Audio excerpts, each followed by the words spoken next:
శ్రీమాత్రే నమః. మోగపంచతిలో మందస్మి శతకంలో 76వ శ్లోకాన్ని భావాన్ని చెప్పుకుందాం. సక్రుద్ధ ద్విజరాజకోప్య విరతం కుర్విన్ ద్విజై సంగమం వాణీ పద్ధతి దూరగోపి సంతతం తత్సాహచర్యం వహన్ ఆశ్రాంతం పశుదుర్లభోపి కలయ స్మృత్యౌ పశూనాం రతిం శ్రీకామాక్షి తవ స్మితామృతరసా స్యందో మయి స్యందతాం.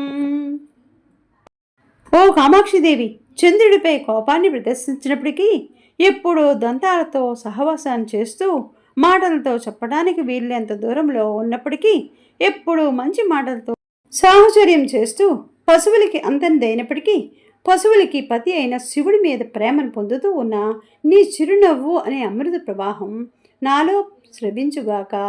ఓం శ్రీమాత్రే నమః.